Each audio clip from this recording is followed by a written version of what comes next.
'em up, lay it down just like Matt and Mari. Wrestling liver RHAPUp's gonna make it sorry. Feeling like The Rock, cause I'm driving in Ferraris. And we coming every week and it's feeling like a party. Moolah Ric Flair, showing out like Bianca, Belair, Best podcast, flush it in the air, Roman Reigns and we win it, don't care, No cap. Throw 'em up, lay it down just like Matt and Mari. Wrestling liver RHAPUp's gonna make it sorry. Feeling like The Rock, cause I'm driving in Ferraris. And we coming every week and it's feeling like a party.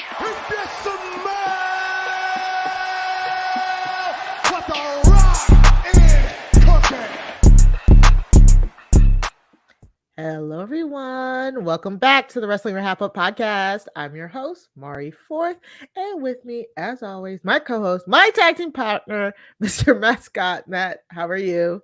Yes, I'm thrilled to be here. I'm excited, Mari. How are you doing? I'm good. We're back. We're officially this is back to what we do here at the Wrestling RHAPUp.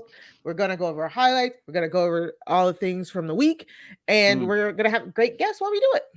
Yes, and I love how we're on. I just feel the cement from the road to WrestleMania under my feet, and we're not alone on that road because we have a guest who I'm guessing I should introduce now, Mari. Like I just want to see. Yeah. So making her way to the it's been a minute. Damn. It's been a minute.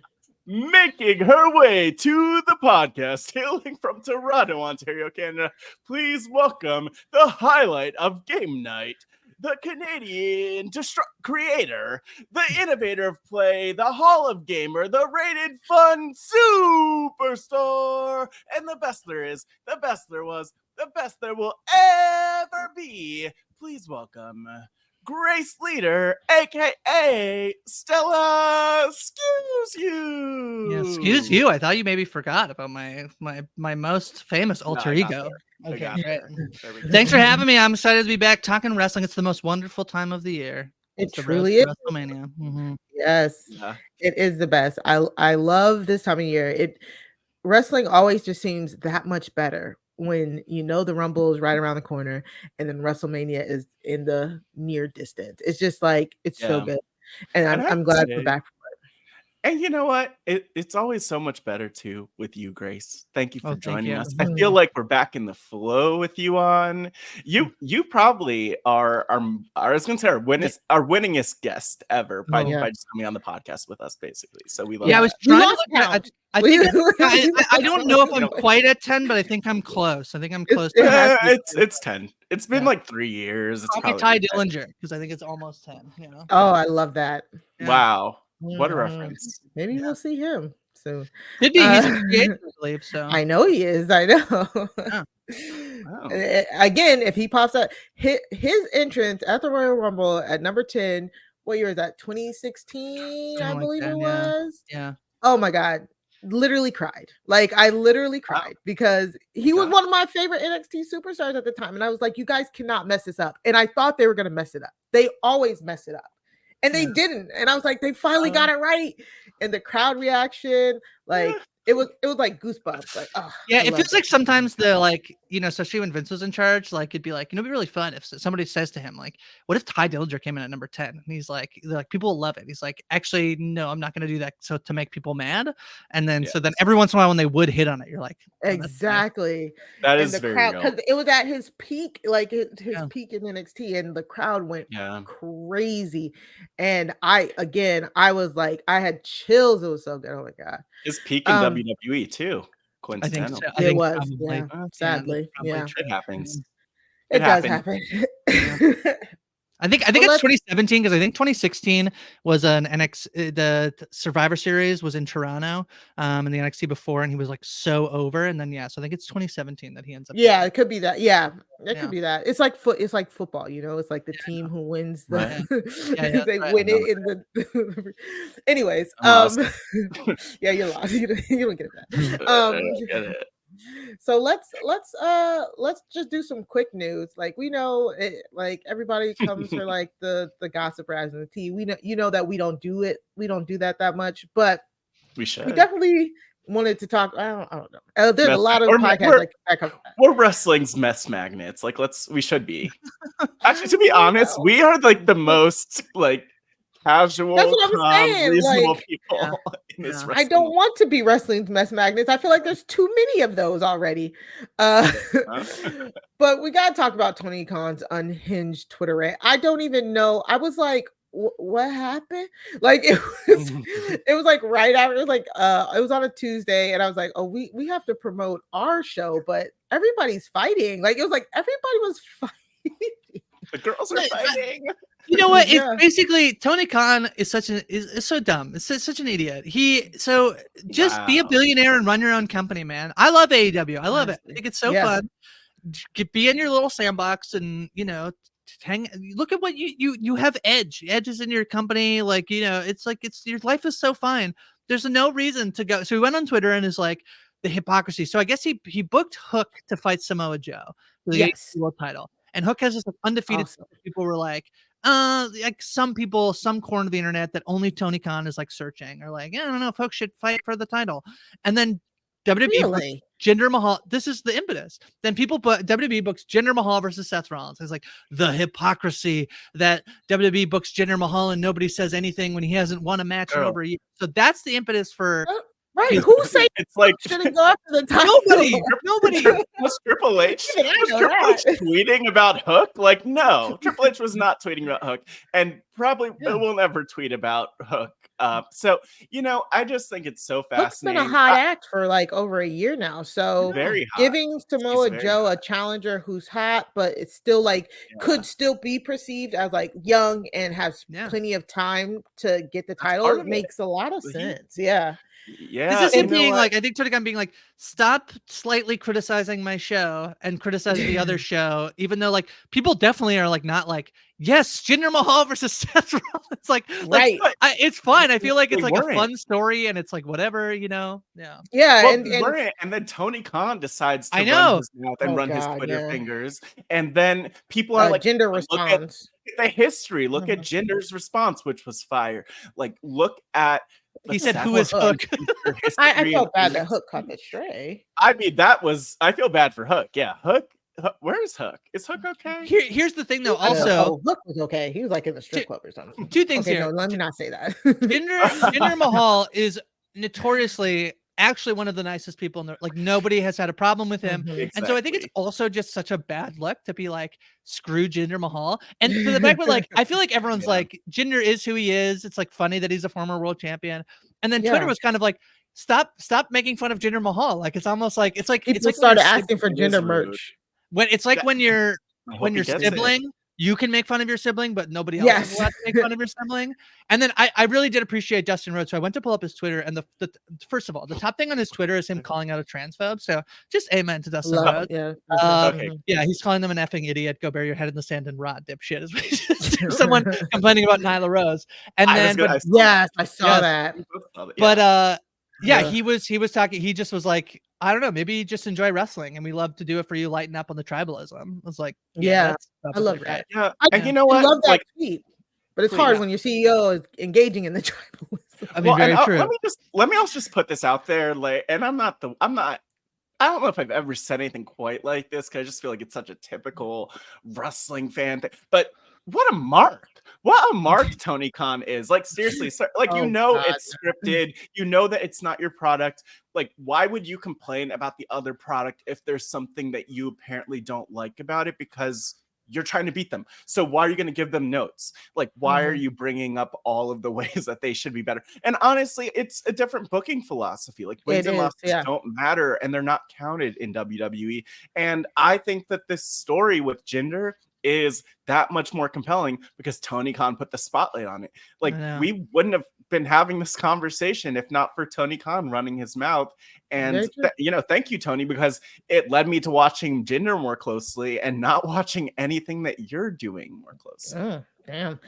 My whole thing is we're at Rumble season where like hardly ever around Rumble time does the belt itself change hands. You know what I'm saying? Like, normally if it does, there's some sort of build up or impetus to it. I'm thinking like Bobby Lashley, Brock Lesnar. Yeah, Punk lost to Rock was a thing to get the belt on Rock to fight Cena. Yeah. Like, there's like sometimes you gotta like small exceptions, and normally it's like you can kind of see it coming. Yeah. Jinder and Seth were like, okay, thank you, Jinder, for doing what you do. You come in, you incite the crowd, you take your loss, and you go home because you're a team player here. And in the meantime, we get to like bolster. We're supposed to be, rooting for Seth, but after this, it's like, dang, now people are rooting for Jinder. It's like, kind of mess up the storyline here a little bit. No, but Cody, that's good. That's yeah, nice because then it gets the organic love of Jinder, people cheering both of them. Like it's gonna be a hotter match because of this. It's not gonna be any worse. Like Justin said, just relax and enjoy it. Like honestly, just relax and enjoy it. That's like the biggest thing. But it was pretty funny. I was really like, log off. Oh no, what's happening? Because it you also got Taz out here who's like all this stuff. Yes, I love. Don't make fun of my son. Oh my god, not Taz. It was just like it was so unhinged. Like the whole day, the IWC was just so unhinged because of this, and I was just like, go watch our podcast. In the middle of it, and then because Eric Bischoff chimed in first. Oh no. He's been saying that AEW is going to fail like WCW, which, I mean, are they? This is the point that Eric Bischoff maybe had some downfall in the fall of WCW. I was like, that's a big difference. I'm trying to think, like, what year did WCW start? Was it 92, 93, something like it was early something 90s, like that. And then they went down in 2001. So, like, they had 88 apparently. Yeah. 88. Ooh, look at that. Okay, there we go. So but Bischoff doesn't matter. But that was pretty funny. Eric Bischoff stepped in there for a second. I was just like, okay, guys, like let's calm down. I never want to. Never mind. I'm not gonna. Let me just. Damn, I'm gonna say it. I never really want to hear from Eric Bischoff, to be honest. Even if he's right, I'm always nervous when he opens his mouth. Broken clock. Yeah. Hey. Yeah. Him and Jim Cornette. Jesus. Yeah. It's like that's why like because that's what happens when one big person steps in and they all think they can chime in and it's like, oh god, like now all the old people talking. Everyone has a podcast these days too. Damn it. Yeah. What did Busted Open say about this? No. So that was it. It was just a weird day on the IWC that day. Also, another thing, I'm sick of it. I am absolutely sick of it. I am done. I am done with Mercedes Watch 2024. Mercedes Mone's where she is going has been the hottest topic for the last 3 or 4 weeks now, to the point where it's like, oh, she's going to be on Dynamite this week. Oh no, I meant next week. Trying to get people to watch Dynamite. Like, I'm not watching Dynamite until somebody on Twitter says, oh, Mercedes Mone is out here, and then I will turn.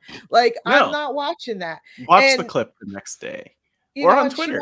They're like, oh, but no, she's probably coming up for the Rumble. Her and Bayley need to headline WrestleMania. Sports Illustrated said Sasha Banks and Bayley should headline WrestleMania 40. Sports Illustrated, where have you been? Like, it's not.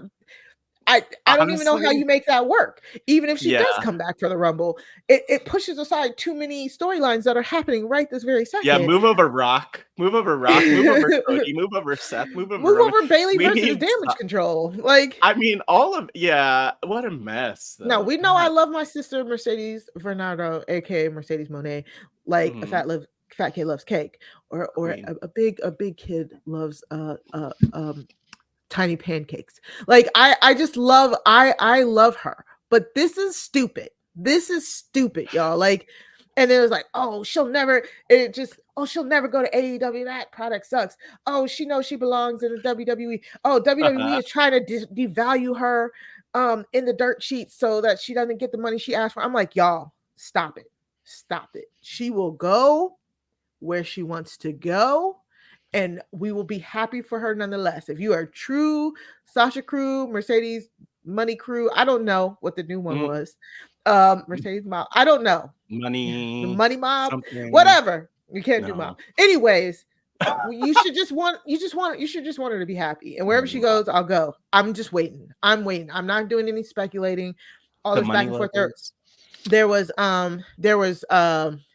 articles last year saying, oh, a WWE thing is imminent. oh, but wait, she asked for the same money as Charlotte. And then, of course, when people are saying she's asking for the same money as Charlotte, people are like, she doesn't deserve Charlotte money.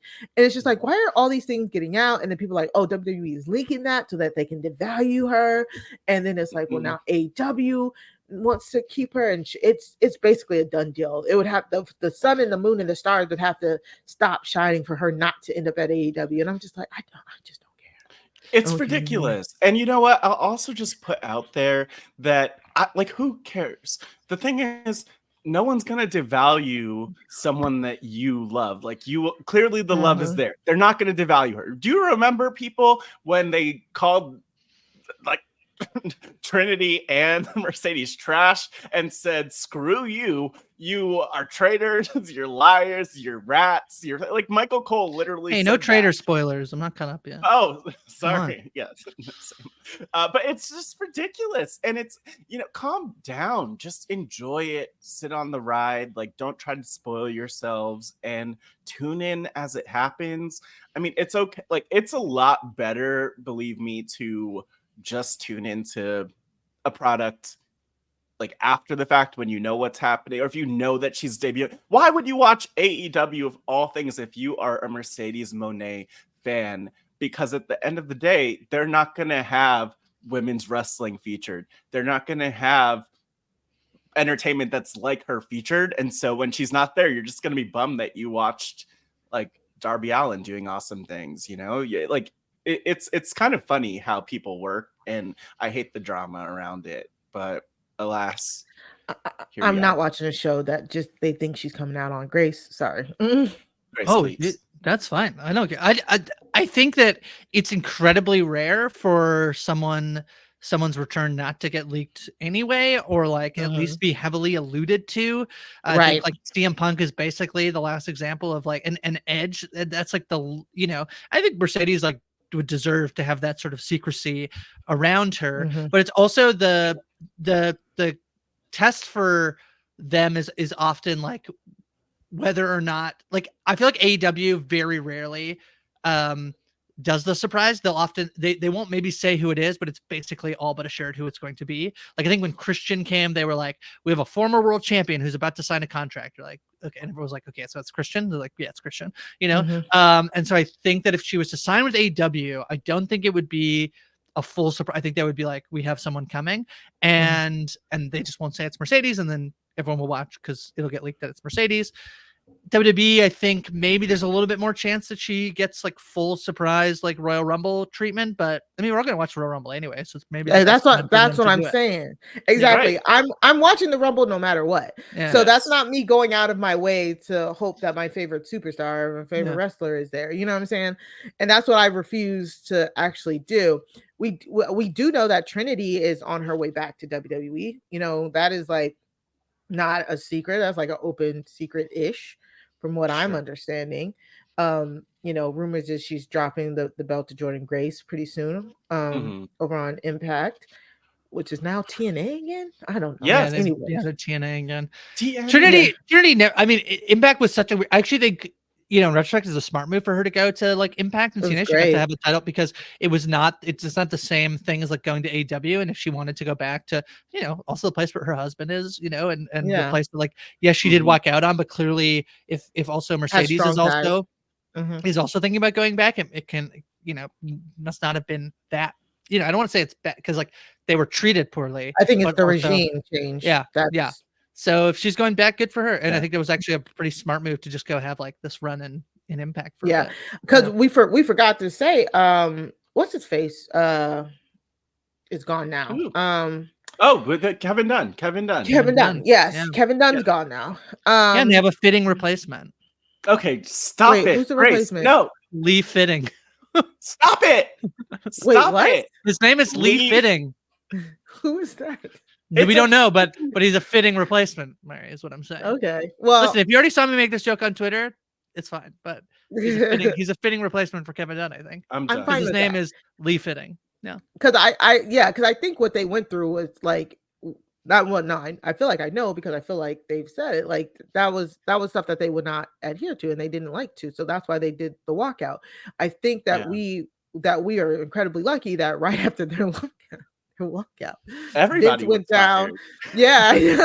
Laurinaitis is gone. Laurinaitis is gone. Yeah. Mm-hmm. What's his face is gone too. The talent, the other guy, Kevin or whatever. The one guy who was on Total Divas. No, Mark Carrano. Mark Carrano. Oh yeah, he was creepy. So it's like so I think them coming back now, or at least Trinity coming back now, it definitely makes sense, because it feels like it does feel like a clean sweep. And like you said, she has strong ties there with her husband being there. And then TNA actually highlight her and like put her as the main focus. I've never watched so much TNA in my life. Like watching her and Sunny Kiss, like amazing. So I think she got what she wanted from it. And if she's coming back, she's coming back. I cannot wait. We also know that Bayley re-signed for a few more years as well. So I mean, none of this has a bearing on Mercedes' decision, because those are her friends. But I know for a fact she's going to do what works for her now. And works for her most. So I'll be there when she's there. Just let me know. But I don't think I'm going to watch friggin' Collision. Waiting for Mercedes to come. Like, it's not happening. Collision catching strays. Because if anything, I'm connected to this phone 24/7. If she's coming, I'll know. Yeah. The moment she steps out, I'll know, and I'll turn there. I mean, clearly you're sick of all. If not, I'll also catch the replay. Like that's exactly. It's fine. So we'll be okay. It's fine. Yeah, it's fine. All right. That's it for the news section. If you haven't already, please go up. We got to stop and say, please rate, review, and subscribe, especially if you listen to us like on an Apple Podcast or a Spotify. Rating and reviewing and subscribing really bumps us up. It makes people able to find us. We're back. We're telling you this is going to be the best season of Wrestling RHAPup ever, and we really need you guys to support us by subscribing. So you can subscribe by going to robhaswebsite.com/wrestling feed in order to subscribe wherever you get your podcast. As well. Again, you could be looking at our beautiful faces, as you should. Yes. Yeah, on the Rob has do something like visually, but don't explain. It's a Randy Orton pose. Oh, sorry. No, you're just people would be missing out, and then they don't. This is the opposite of what people could do if they go to the YouTube page. Exactly. So go to the Rob exclusive podcast YouTube page, search Wrestling RHAPup, and we're right there. We're in playlists. You should find us. You can find us and everything else that we do over there. Just show ways to support, because we're doing a lot to bring you some great content. We're gonna be partnering with some great podcasts along the way, having amazing guests along the way. So you don't want to miss it. And unlike Mercedes Watch, you won't know until we're done. So you got to subscribe to know what we're doing. So make sure you subscribe. You can also follow us on Twitter at Wrestling RHAPup on Twitter. You can also join Job Has a Squadcast Facebook group. We're having lots of fun over there. So just send us a DM if you want to go and join that. Again, I'll go over all this at the end. Whew. That's it. Let's get into the highlights of the week. Yeah. All right. Let's get into the highlights of the week. And I just love Rumble season, mostly because we have so many just Rumble declarations, which are just so funny to me, because it's like, I love just parsing through them. You know what I'm saying? I'm going to win the Rumble and I'm going to do this. So it's like, okay, so either you're not going to win the Rumble, or they're gauging the reaction to if you win the Rumble, what you will do. Like it's very, very funny to me. So we get CM Punk and Drew McIntyre here, and I thought this was a pretty good segment. Drew McIntyre kind of putting Punk into his place, and I'm still confused, because is Drew McIntyre not a heel right now? I thought he was a bad guy. I feel like he's sort of like, I kind of liked the run as like sort of solo man on a mission. He basically enters the War Games just to go after Seth. Was it the USA, the Bloodline? Was it or was it Seth? Was it? I thought he was there to. Maybe it was. Well, but yeah, maybe it is Seth. I can't remember. I think maybe it was Jey Uso, but anyway. Doesn't matter. Whatever. Who cares? I kind of liked his like sort of like solo man on a mission, angry guy. Like kind of like when he was challenging Seth. He I feel like he can fit both. He can be a good guy or a bad guy. Like he challenges Seth for the title, and then Seth can be like, he's like, oh my world title moment was ruined. He's like, yeah, but everyone was like sitting at because of COVID. Like your life is fine, bro. So then he banters with CM Punk. I thought maybe this promo, there was a little bit of messiness. I thought it could have been a little bit cleaner in terms of like, also there was a lot of talk about leaders and what it means to be a leader. Apparently what it means to be a leader is just to sit on the top rope and lounge. Yeah. Like, I normally, I was like, I already know what it means to be a leader, actually. I normally don't like all of this, like, for lack of a better word, like circle jerking, like, oh, is this like real heat type thing? I don't like that. It's like oh, you have to be in the know. But I'm not gonna lie, the way that they are handling Punk with all this, like, oh my god, all of the people kind of hate him and they're trying to make sure he doesn't think he's gonna come in and run it. It's actually not that bad for me right now. You know what I'm saying? Like and Punk is doing a pretty good job of looking kind of like humbled, even though he's like, but I'm coming to win. He like, nobody will stop me from winning the Royal Rumble. And this back and forth between him and McIntyre, it's just adding to both of them basically like, okay, they might, they might end up in the finale here. Like there's a good chance that both of them will at least end up in the final 4, final 6.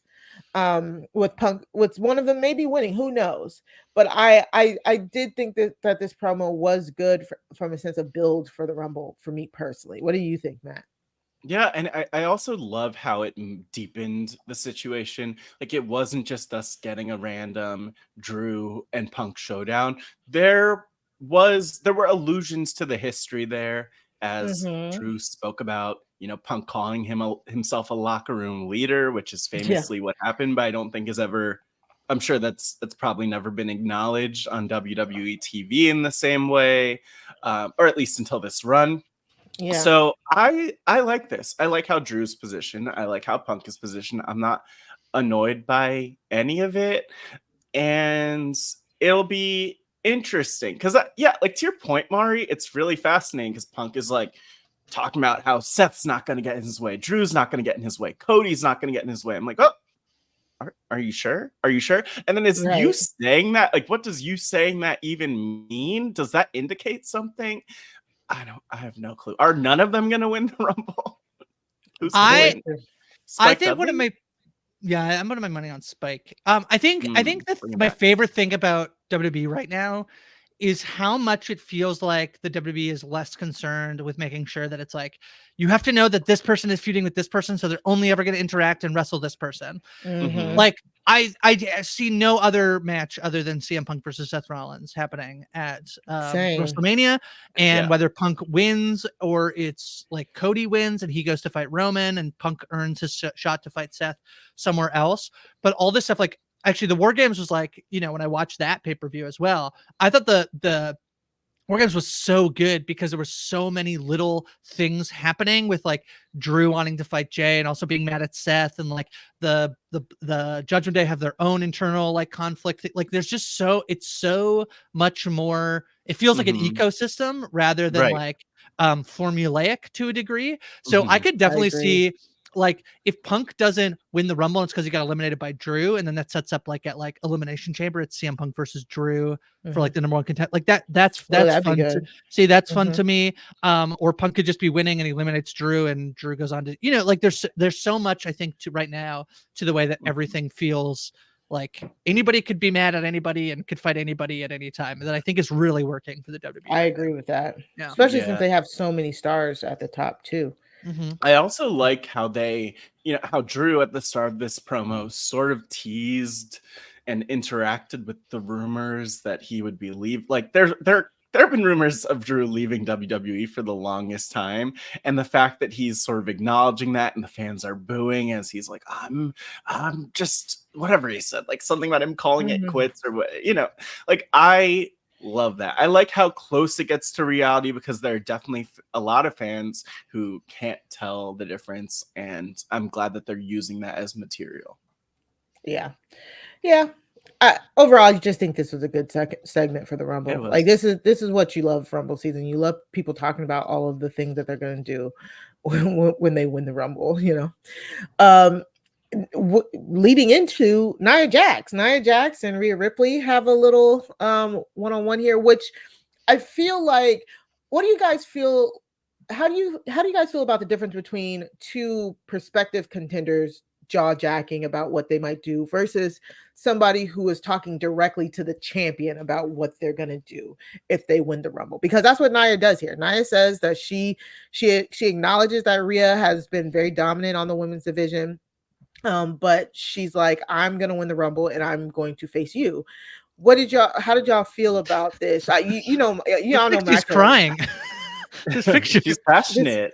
If you're watching us on YouTube, Matt pulled up a picture very passionate picture here. I don't know if this is from this week, but no, it is from this week. It is. Yeah, it was right before.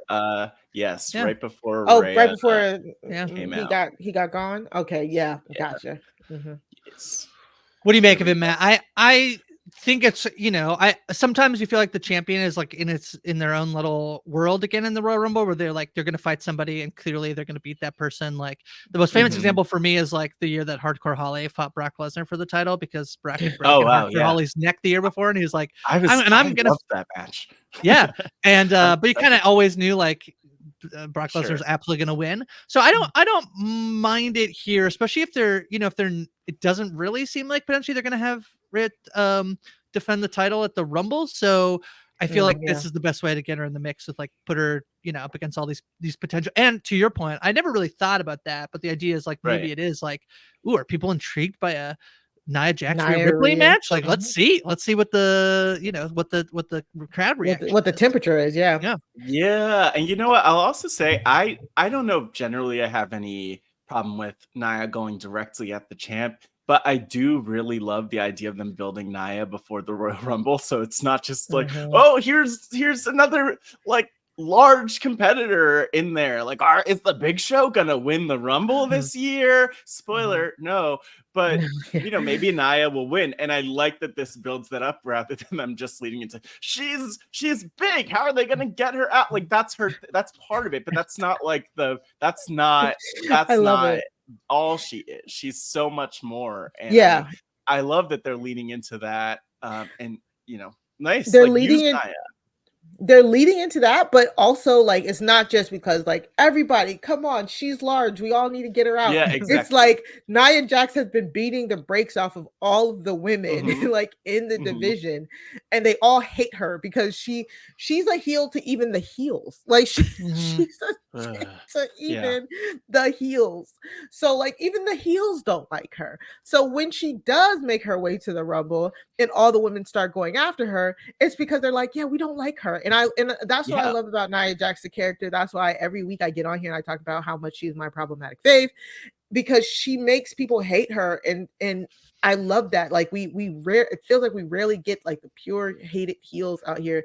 That's not the two edge of problematic. She's slightly problematic. There should be this study on like the type of heel that basically like gets no respect from the fans, and that's why they're a bad guy, as opposed to like it's so hard to keep somebody as a bad guy when they're so good at being a bad guy, right? Yeah. Like, when you're like watching Kevin Owens be a bad guy, you're like, but you're so good at this that it's so hard for me not to like, I'm rooting for you, as opposed to like, I think Austin Theory and Grayson Waller are like slightly fitting into that. They're such good bad guys. Grayson I think part of it Waller. is like Waller. I don't know about that other guy, but sure, But is Austin Theory does he not then fit into this mold of like the night? Like, not that you don't have to, but I think a lot of people would be like, no, I generally don't like him, and so that's why he's I know, so that's why he's as opposed to like you've kind of like fallen in love with like the reputation that Nia Jax has, but like I think that there are these people. I'm trying to think of some other examples, but I'm struggling. But like it's hard to build. It's this weird like wrestling brain thing that you have about like I don't actually think this person is good. That's why I'm booing them. So that actually makes them a good bad guy. It's like and I just think Nia has the heat on her from her previous work, just being, labeled unsafe and stuff like that. And it's one of those things where like once people have a certain perception of your character, especially in the IWC, especially if you don't fit a certain role or whatever, they will try and bury you with it. But like Nia has been like it I always feel bad about I don't feel bad. I feel like I have to defend her because it's like accidents do happen. Yes, they're and then you get like the real injuries. We all know that Nia's errant punch, is what broke Becky's nose and all that. We know that. And but then you start getting lumped in. Well, what about when she did this to Alexa? And then it's like real things that get mixed in with the like things that like accidents will happen. You know what I'm saying? Type thing. Yeah. And it always seems to stick on like women of color wrestlers. Like, like it always seems to like if that's it, then you are a botch machine. Blah blah blah blah. But it doesn't matter. Alicia Fox, I feel like got this reputation of being like a bet, and it's like the thing too. I think is like WWE. I've seen too many examples of someone who like everyone's like they need to push this person to the moon and they're gonna win. They should win the world title, and they leave WWE because they feel like they're under pushed, and they go somewhere else, and you're like, oh, what happens? Like where is it? And I feel like as much as like. Yeah, WWE has obviously made mistakes in the past with like people they've tried to push, and they try these, they think they have the key and it doesn't work. But for the most part, I feel like they're actually they've been doing this thing for so long that it's actually hard for me not to say that like sometimes they just and like the fact that they brought Nia Jax back, I actually think is like a testament to Nia Jax as well and her like, ability as a like if she was actually bad, they would not rehire her. So she's not actually bad. She's not actually bad. She just believes in QAnon and is a COVID denier. It's fine. It's okay. She's actually bad, but when I said bad, I meant wrestling ability. I mean, like at this point, the whole world are COVID deniers at this point because everybody's acting like they don't know what's happening. So, I think there's some facts. But you know what? I have to say, like the other thing about it that's just ridiculous to me is like, when you have a competitor who, again, and I hate to harp on like someone's size, but like if someone's splashing onto you with like 200 pounds as opposed to 100 pounds, regardless of who it is, like that you'll feel that differently. Like when you're in a match with Rey Mysterio, like that's one. No, he hits hard. When I was in my match with Rey, he hits so hard. I mean, I can imagine he hits hard, but like, look, I'm just saying, like, it's hard to fault her for, just the fact that, like, there are gonna be things that happen because she does stand out as this competitor, and she's just different to Russell than like 99% of the roster, a lot of the rest of the roster, and like, she's great, she's amazing, she's fantastic in the ring, Mari. Yeah, we've gone astray, but I think overall, I'm just saying the character of Nia Jax and how they are booking her right now is really, really good. And my 2 cents about this whole thing with her and Rhea, one, I do think it's to check the temperature because Rhea and Nia really haven't really tangled, and that could really be a good match. We love big meaty men slapping meats. Gotta love big meaty women too. So I do want to see them down the line, but I don't think Nia is gonna win. I think this is truly smoke and mirrors because at this point you got to be thinking we're getting Rhea versus Becky, and Nia beating Becky, which I thought was such a great decision. We talked about that before. Is kind of like. It's kind of like trying to make people forget like Becky is really in the wings here. You know what I'm saying?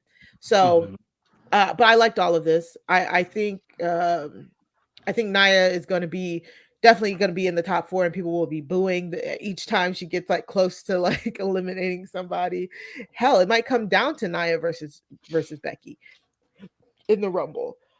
Or we'll talk about it. There's just too. We'll see. Things. Yeah, I know. Yeah, like there's just too many speculate about all of the options, but there's so many options this year. The beauty of it is like they're creating options in both the men's Rumble and women's Rumble, so that there could be other possibilities. Like they're building up Nia, so that's another possibility. Becky's a possibility. The list goes on and on, right? So exactly. Love I think it. It's always fun when it's so much less clear. Like I think our least favorite Rumbles are the ones where we're like, oh, that was so predictable, unless it's it has to be a really good story, I think, for it to feel worth it. But otherwise it's almost more fun when it's just sort of a chaotic mix, because I'm like, I don't know. And I feel like somebody just winning and challenging Io Sky is like entirely possible too. So it's like I feel like literally anybody could win out of like the sort of like echelon of people who they would give a title match to at WrestleMania. So right, and we got to remember that Elimination Chamber is going to be in Australia, right. So this could just be a build up to like Rhea versus Nia at Elimination Chamber, which I think would be true. Good. That'd be good. All right. So next up, after weeks of vignettes, we talked about this last week. Shinsuke Nakamura and Cody finally go like head to head after just weeks of Shinsuke like, I've got into your mind, Cody. Like those vignettes, I don't want to retread too much, but those vignettes that they did for Shinsuke was so good. He's such a good bad guy when he's like a bad guy and they let him go. And he's so charismatic with his body in the ring. Like Shinsuke Nakamura is one of my favorite wrestlers like of all time. And it sucks because going into this feud, I knew that Cody Rhodes is going to beat him, which sucks. Like every time it's like, I feel like they use him to prop people up so much that it's like, when will it be so that Shinsuke will get his turn?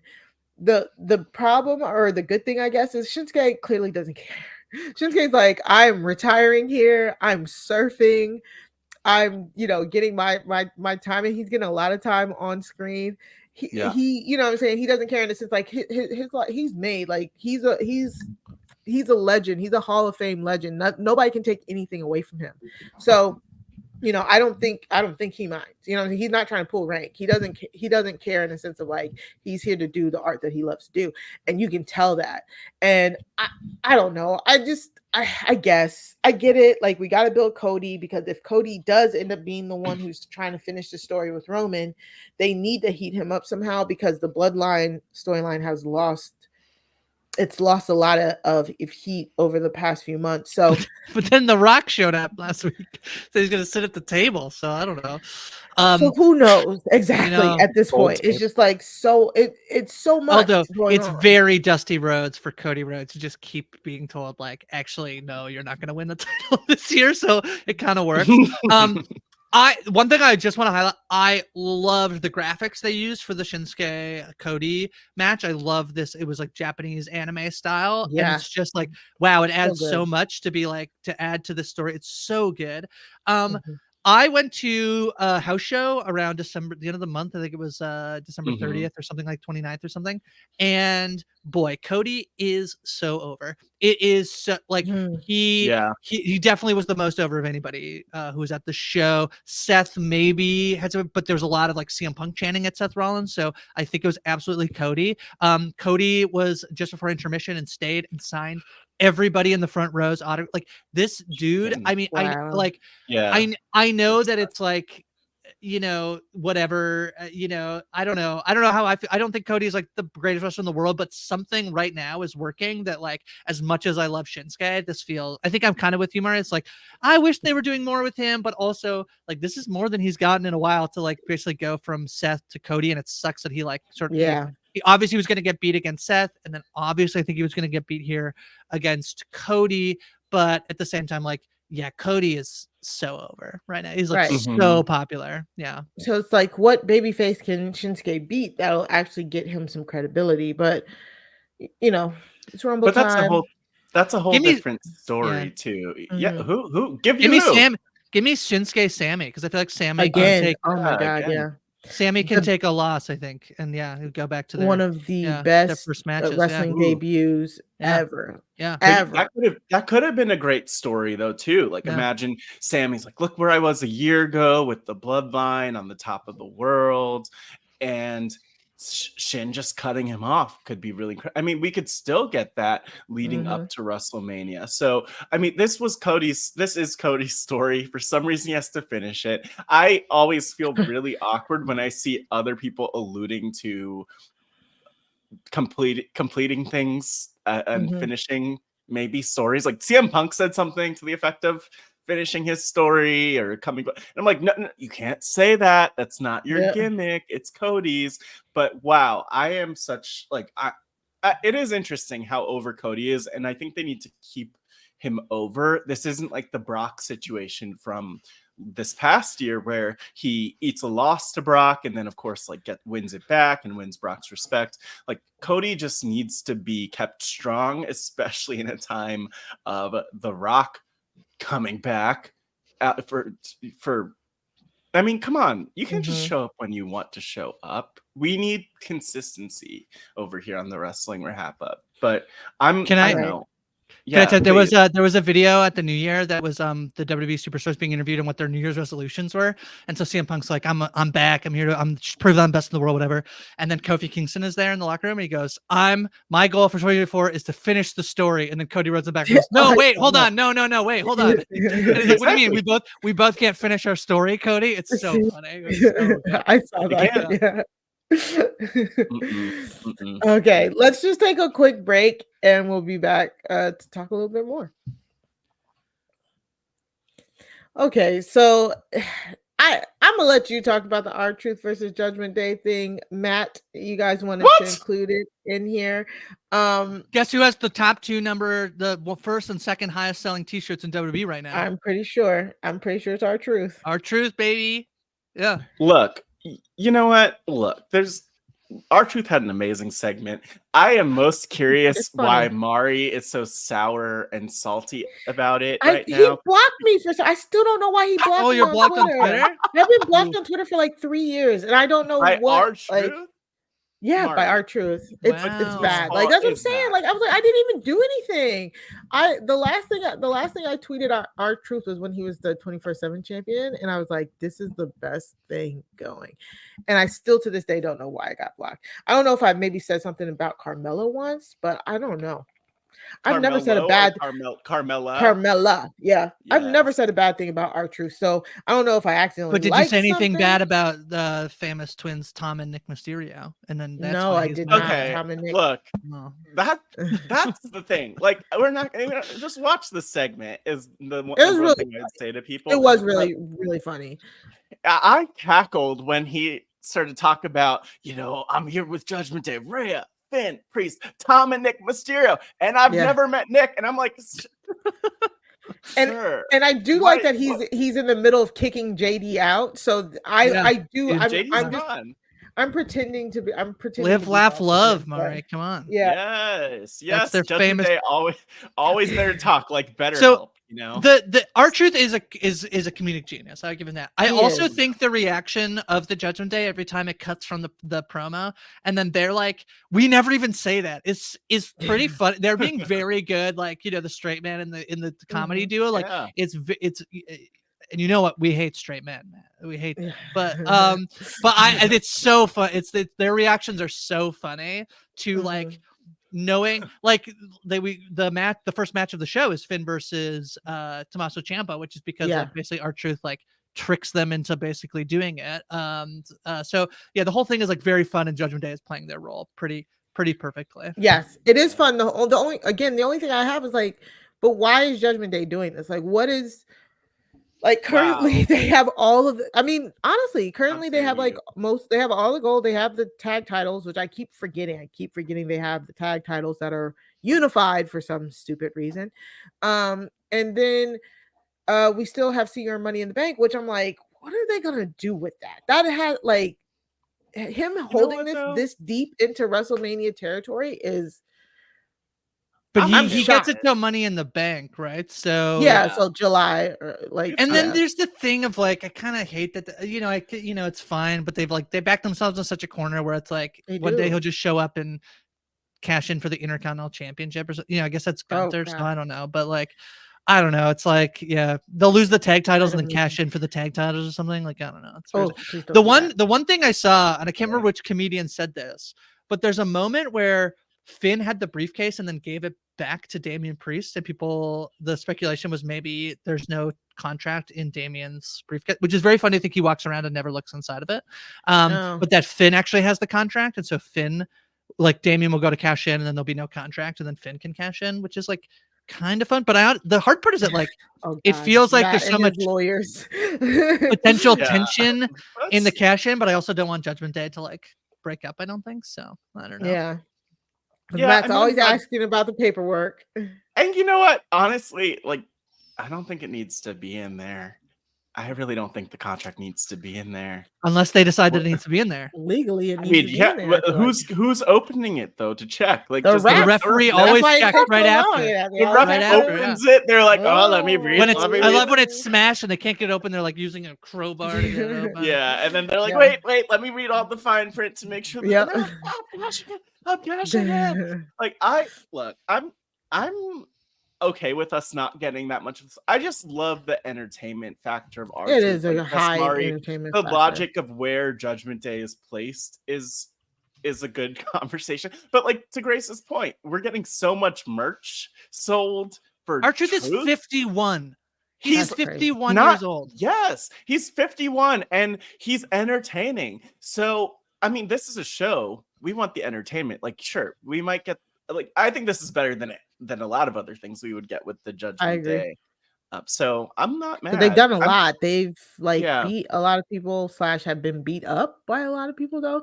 I guess this is a way that it's actually like getting them some wins too. So I want to go back and see in WrestleMania 21, I think. No, sorry, 17 or 18. They do the gimmick battle royal, which is like where they bring back all 17. The gimmicks. I would love to know the average age of everybody in that match, and then the average age of like AJ Styles was in the main event of SmackDown this week and looks like $1 million and is like is he in his late 40s? Like how old is he? Like it's ridiculous how much battle royal is so good. I was gonna say the average. Hopefully we're talking about the average age of everyone then, because they were all probably about 40, 50, you know. I bet they were like, I bet you look at they're like, we were all 36, we were all old and washed up. You know? I'm sure there were a lot of people like that, and it's funny because I'm just like pulling it up too. But you know what? Look, that was a great concept, by the way. At the best Rumble ever. Yeah. Wow. So yeah, so you know, we'll keep an eye on it to see if it translates to anything like serious, but honestly they're just having fun and that's fine, and we love to enjoy wrestling.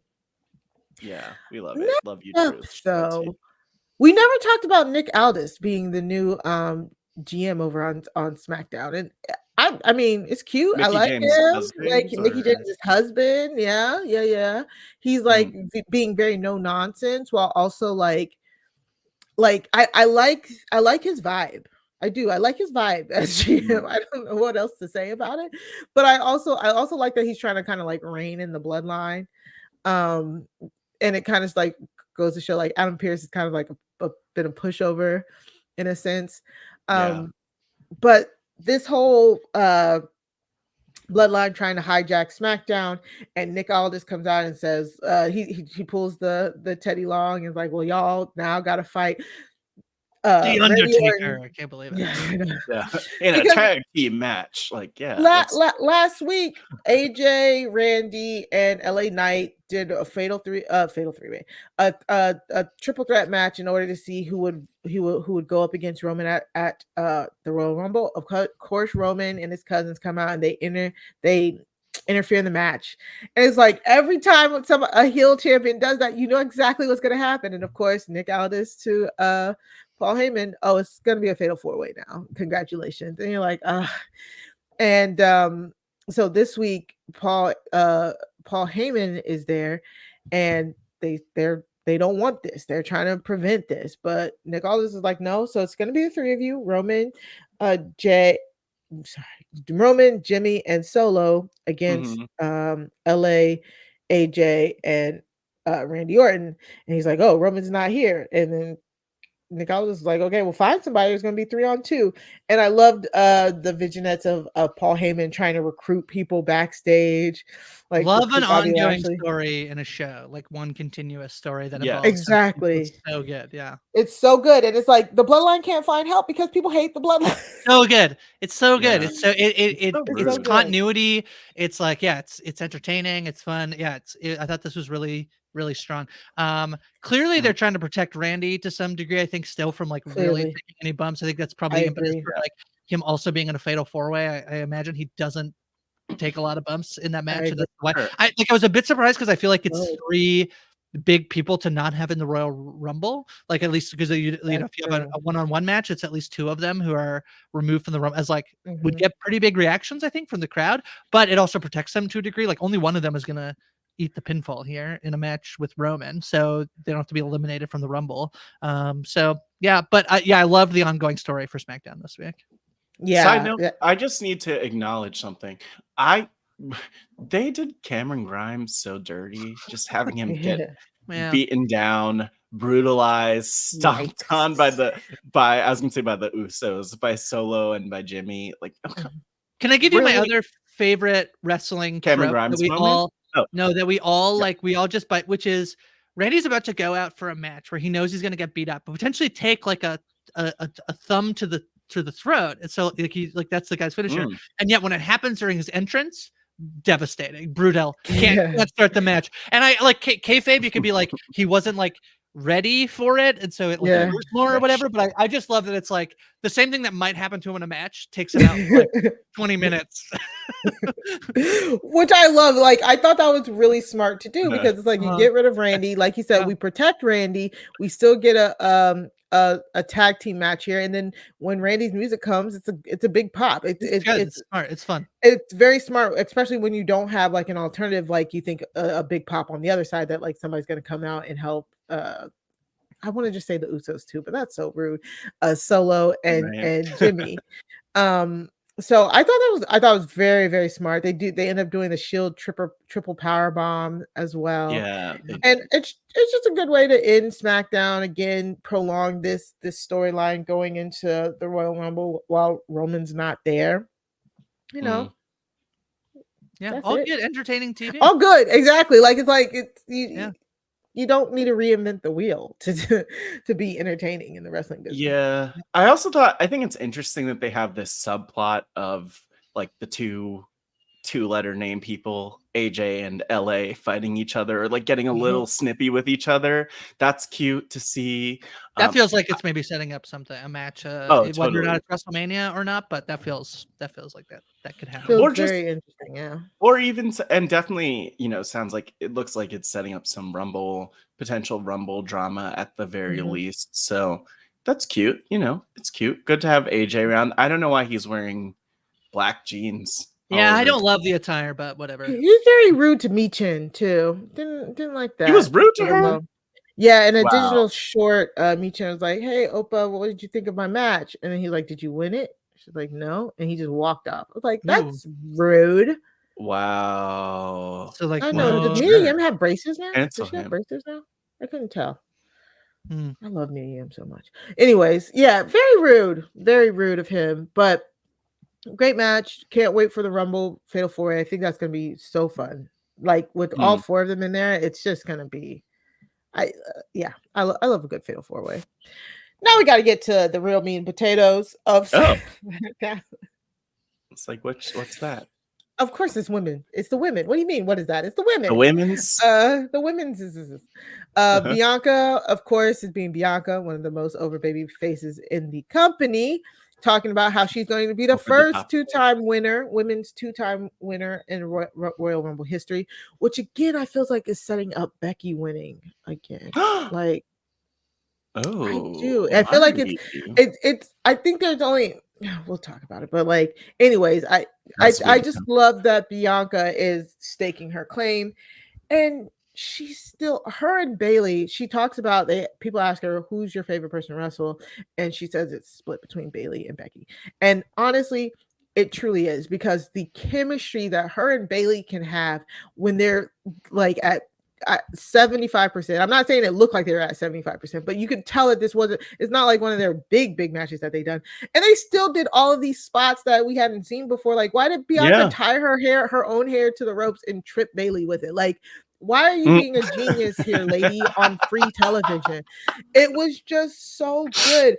And watching Bayley just get her ass beat, just like up and down the ring while she's like looking at damage control, like, guys, like, do you not see him? Like, that's help, help! Yeah, me. it's like, I know it's hilarious because it's like just like damage control. Give us nothing. Like, give us nothing. Just so good. Oh, love it. And that was. I love how commentary stressed that over the course of the match. That like, well, they still haven't gotten involved. They still haven't gotten involved. I also like that Dakota seems to be this I'll call her mediator, secondary leader behind behind Bayley, because honestly, I'm picturing Dakota pulling the Tegan Knox on Bayley and putting a boot in her face and kicking her out. Can you bring that picture up again, please, Matt? Because also, if you look, it looks like Bayley's attire here. It's not all together here. It's almost like she had to like rush. She has two separate boots on. Her pants don't look like the damage control pants. Those kind of look like her the tweener role with her and when her and Sasha were running SmackDown. Like the blue. I don't know if you have another picture. Yeah, it's very, very interesting. We know Bayley. That's what I loved about this match. I think more than anything, it was a lot of psychology. It was a lot of in-ring psychology between like not maybe the moves themselves between her and Bianca, but like the story being told between Bayley and Damage Control outside of the ring. And of course, it culminates with her finally getting just the edge over Bianca long enough to send Bianca outside of the ring for her to distract the ref, or Bayley to distract the ref, and Damage Control sit there like, hey Bianca, like they didn't get any hits in. They didn't try to help. They're just like, this looks good. You okay, girl? Like that. The stuff of you pointing out Bayley's attire is the type of stuff I feel like Sami Zayn is like kind of like the master of this, of like the little things that like unless you like go back and look at it under a microscope, you're like you never notice it, but it's so good. And once you realize what's happening, if this whole thing is Bayley like becoming more and more disheveled and chaotic because she like wants to be the leader so bad, and she's like clearly it's not working, and so that's just causing her to like lose her mind, could be real fun. Could be, because like part of me is like I almost don't want Damage Control to break up, because I think it's like this like when has there been like a women's stable this big that's like it's really cool. I mean, but stables are kind of made to be broken. It feels like in the WWE. They are, but I don't think Damage Control is breaking up. No, I think they're kicking one person out. Bayley's getting broken up with. I can also see though, like Dakota thinking she's in and then also being booted, and that kind of leaves like potentially Dakota and Bayley to feud a little bit, being like, "What do you do? You got us both kicked out of the Damage Control." Well, like Kari, Asuka, and Io stick together. Yeah, exactly. It's so interesting because there's so many avenues this can go. So Bayley got no help. Bianca whooped that ass, and Bianca wins. And then afterwards, Bayley is like, "Hey guys, like, why didn't y'all help me?" And Dakota's like, "Girl, calm down. We just thought you could do it by yourself, and we're saying that we want all the gold. You have to win the Rumble. Like, you have to win the Rumble." I'm like, this is interesting. Like, are we going towards a whole, the Randy Orton, Triple H, thumbs up, thumbs down?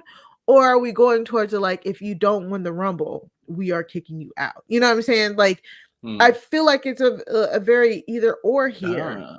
You know what I'm saying? It's like either she wins the Rumble, they're like, yay, yay. But again, go face Rhea. She's like, and then they force her to hand, they kick her out, she has to go for Io.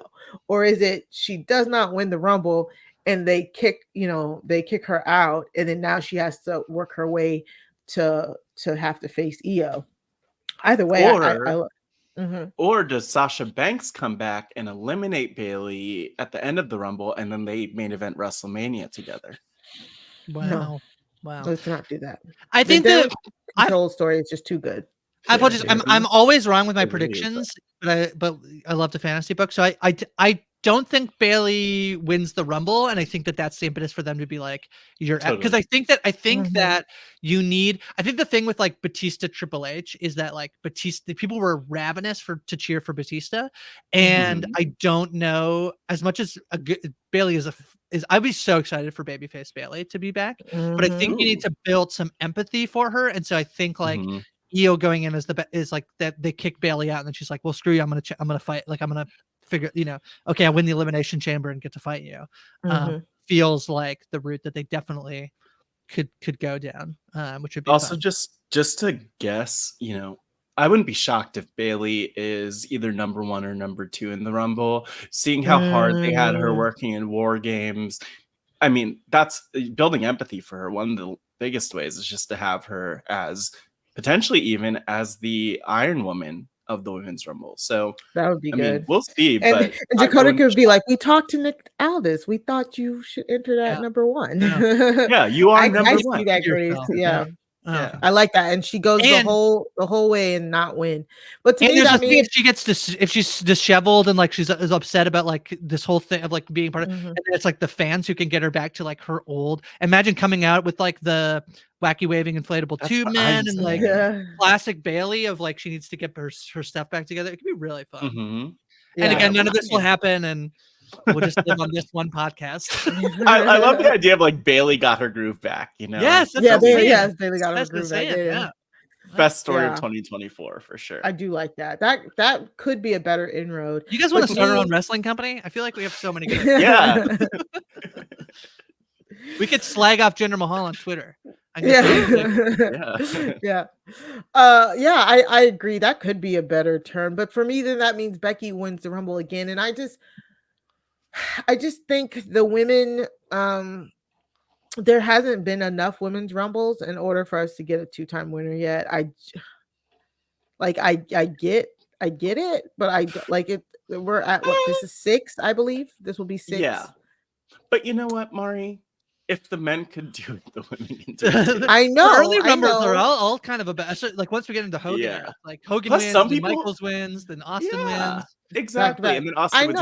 Like, but you know what? I will say, some people are just better at the Royal Rumble, and maybe Becky is better at the Royal Rumble than everyone else. I don't know why. Maybe it's because Becky's win was kind of like controversial because it was like she wasn't even technically. Look, no, let's not talk about Becky winning. This is about Bayley, and Becky might not win. Like there's so many other people who could potentially win. This is Triple H's WWE. Like this is a new world, and we have to remember the two winners last year were so solid, like so well received. So I mean. Does that mean that it's going to be Becky? It doesn't mean it's going to be Becky or Becky. I don't know. But didn't Becky win? No, Rhea won last year. No, Rhea won last year. Yeah. So I mean, we'll get what we. And they got to find something to do with Bianca because her plans with Charlotte are scrapped. So I could see Bianca post WrestleMania. Post with Titus O'Neil or WrestleMania. No, like I could see Bianca. No, I said she should. I said she should host. Rumble. She should host WrestleMania with Titus O'Neil. That would be atrocious. Atrocious. Oh my god. Let's not. Oh Jesus. All right. He's the EST of going ooh ooh ooh. Ooh. I love it. Ooh, I miss him. Bring him back. Give him a run with the title. Please don't get the bros. Anyway, y'all, please. All right. And finally, we gotta talk about it because we didn't want to really talk about it last week. But we gotta talk about it. Karrion Kross and the Authors of Pain, they get a new nickname. They're now the Final Testament, and they're here to destroy Bobby and the Street Profits. So that's a little problematic, but it's okay.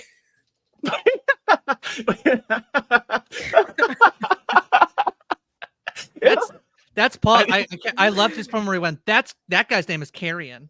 That's what he's doing. That guy's name is Karrion. I love the boomer move. I love the boomer move from Paul Ellering, who walks out and he's like points to the video. He's like, just watch the video. Like you didn't have to come out. Paul, it's too early to be pointing at things. We don't do that till after the Royal Rumble. Come on, man. Yeah, no. It's so strange. Good. Like talk about wanting to take a night off. You're like, I know I'm known for my promos, but just watch the freaking video while I stand here. It's like the ultimate PowerPoint presentation. We love it. I'm so surprised Paul Ellering is back. I know he was like pretty bummed when AOP came up and he was not asked to be involved. I think this adds a fair bit. Like there's like, it's a 3-person stable with kind of 2 managers and Paul Ellering and Scarlett. What is her name? Scarlett. I do like this. I love a mid-card feud. And then I really love like when there's like just a bunch of like stables. Like the fact that we have like, and then like when Bobby was trying to be recruited by Paul Heyman and he's like, no, the only time I want to fight, be part of the bloodline is when I'm in the ring against them. That era of when like the Shield and the Wyatt family and the New Day, like, there's all of these like little 3-person factions. I just kind of love it. So Yeah. this faction could do absolutely nothing and be gone within like 6 months, but I'm kind of excited for it in the moment. And I think as the 6-man that'll happen between these two groups should at least be a really good match, at least. Yeah, at the very least. And then you just I hope this doesn't happen. It's kind of funny because at this point, like now I'm at the point like don't do it, but you might have to do it. Then Bianca might have to come out and help if Scarlett keeps getting in the way, and it's just like, which could be good, could be, it could give her something to do while they figure out what's going on in the title situation. Because again, my girl doesn't need to be in the titles, the title scene, and she don't need to be because she can carry. But yeah, I do like this. I do like this. The Authors of Pain have had such a rough go at it. They like one would get injured, they come back, then the other would get injured, and then they got released. And with having Paul Ellering in their corner again, having Cross, having Scarlett, like I think this is going to be good. And this, like Grace said, this could go all the way to Mania. And then on top of that, Bobby Lashley's recruiting of the Street Profits and stuff like that. It was so funny because it's like they're supposed to be the bad guys, but nobody wants to boo nobody wants to boo Bobby Lashley and the Street Profits. So it feels like they're kind of like, okay, like they're gonna keep their persona, but clearly I'm not rooting for the Final Testament or whatever. So I like this. Like Bobby Lashley gets so many cheers when he comes out. Like good for Bobby. Yeah, Angelo looks good too. Looks great. By the way, he does. Yeah. Oh, yeah, he really does. I mean, I have to say too, like all of them look like they came from a New Year's Eve party. Like just the buttons undone. Like they've been partying for the last week and a half. Very that, but I love it. I love it. Yeah, smooth too. It's giving like. Have they wrestled much? I'd be excited to see. I want to see like Montez and Dawkins sort of wrestle style. We know we saw Dawkins. Natalia had posted some footage in the Wrestling Dungeon where Dawkins was wrestling Ricky Starks because she's amazing. Her and TJ were helping some people out. Jade was there too. I did see the Jade stuff. I did see that. Yeah. Dawkins is there too. So they're working. So I do like all of this. I truly do. Karrion Kross, but I like where we're going here. I kind of feel like every time I see Karrion, I'm like, I want to be bored by it, and then I'm like, he's pretty good. Like again, the thing of like, I don't think WWE hires people who are bad at wrestling. So I think yeah, he's not bad at wrestling, that's for sure. And this spot for him is kind of perfect. Like he's not. I don't think he's like a world title, champion or like needs to be in the main event scene, but just kind of like mid card. Like there's a thing I feel like in the old school days of WWE where like you basically like establish your gimmick and then you'd be in the mid. You just like sit in the mid card and like you just need to be enough to be like either a good bad guy or you can pop the crowd. Karrion's kind of fine in that role, I think, of like spooky dude. I don't know. I mean, yeah, and it's like you have him there. You brought him and Scarlett back after releasing them, and give them something to do. Like give them something, and because they are a unique package. They do have a lot to offer, and I really love this stable. Back to what you were saying, Grace. Like Paul Ellering to me adds so much to this, and it gets me excited for what we're about to see. Because like last week. Yeah, or even just before when we were talking, Mari and I were like, "Oh, Authors of Pain return." Like, whatever. It's nothing to write home about. But Paul Ellering in this like super group, I like it. I'm a fan. What else are you gonna do with any of these people? So it's nice. Yeah. Okay, well that's it for the highlights of the week. The highlights of the week can be found in a very handy playlist. Either in the show notes or show description, so you can watch along with us. You could just listen to us, or whatever you want to do. It's all there. It's all there. Yeah, have fun. Yes. Before we go, Grace, would you like to describe? We said we were going to try and be a little bit more interactive in the Job Has a Squadcast Facebook group. So if you sign up over there, if you come in and want to join that, we're thinking about doing a wrestling predictions. Yeah, like league? I get it. Like, it's the RHAPUp Wrestling Federation, I guess, something like that. Oh Where, God. Instead of just like a run of the mill sort of prediction contest where like we see who gets the most right, I think what we could do, and I thought of this on the fly earlier, is that I think Mari versus Matt for the championship to kick things off for the Royal Rumble, I think is really fun. And then we'll figure out, whichever one of you wins, who you get to fight next. And so basically, if you sign up to do the prediction contest, you're going to be like matched up in a wrestling match. And the way you win that match is by beating your opponent in the prediction contest. So I'll set that up. I'll put a post to see if people want to sign up. And we can talk through maybe to the rules of like, do we want it to be straight, like winner or loser? Do we want some of the more like, will this person, this person interfere? We can get more complex, or we can keep it really simple, So yeah, I think it could be fun. We'll see who becomes world champion of the RHAPUp Wrestling Federation. Oh, I already know, because I'm ready to lay the smack it down on March 4th. Let's go. Come on. Let's do this. If you say so. Let's do this. I also think this is a great time of the year to do that, because sometimes the predictions, normally the predictions, we kind of predict the same thing, but a lot of this stuff feels very up in the air. Like, yeah, true. A lot. Yeah. So this could be very, very good. Can't wait. Keep an eye out in the Job Has a Squadcast Facebook group to learn more about that. Grace, we love it every time you come on here. You want to tell the people what you're up to? Thanks for having me on. I love chatting wrestling. My first love, I feel like. Mari, did you keep up with the curse? Did you keep up with the? So I think I'm like one episode behind. Just the finale. I might be. The most wild finale of a show I've ever watched, Mari. Oh my God, I can't. Oh God. Yeah. Okay.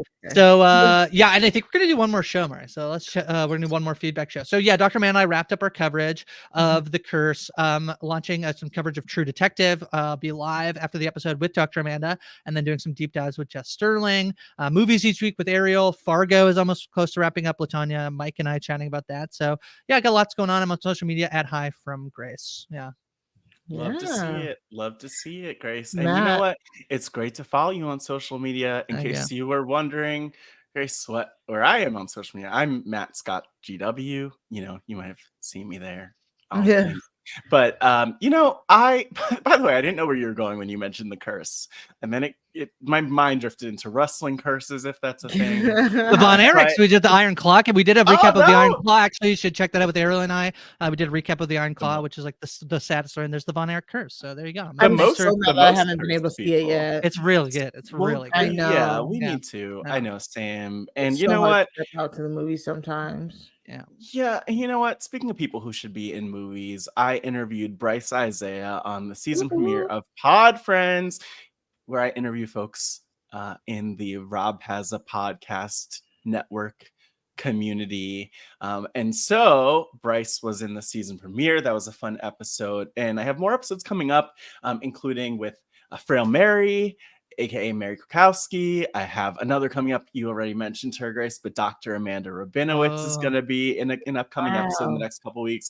Owen Knight from Survivor will be there, and just more people coming up in this season that's happening now through the mid to end of February. So check it out. Subscribe. Survivor off the season. Website. The Survivor off season, for those who know. If you know, you know. RHAPiswebsite.com/podfriendsfeed to subscribe and follow and listen to the episodes. And you know what? If you just start like feeling nostalgic, go back, listen to Mari's episode from 2 years ago. It's been a long time.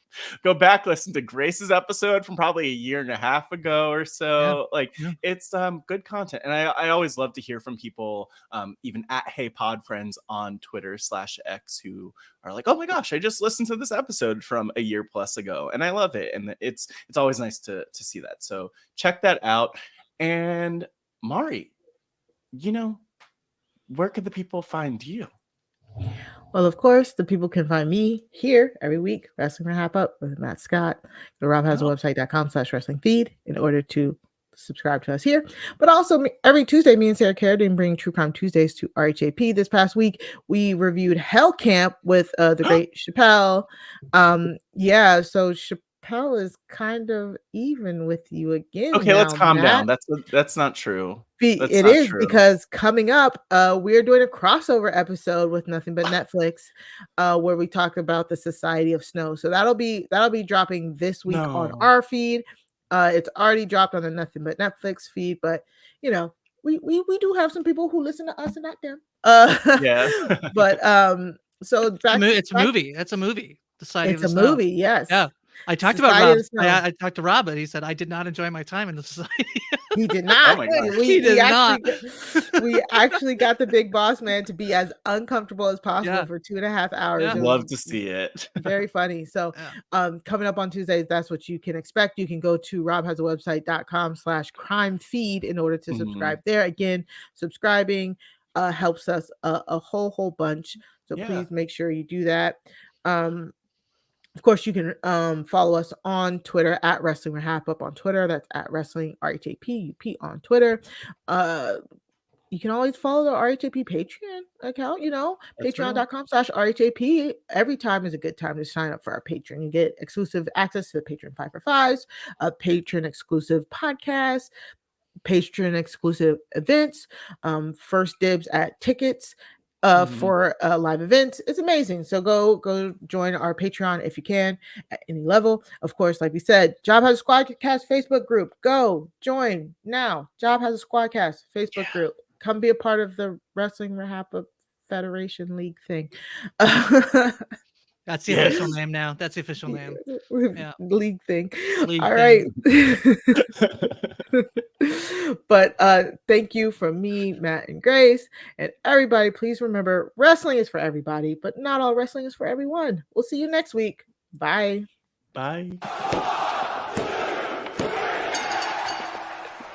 Throw 'em up, lay it down just like Matt and Mari. Wrestling liver half up's gonna make it sorry.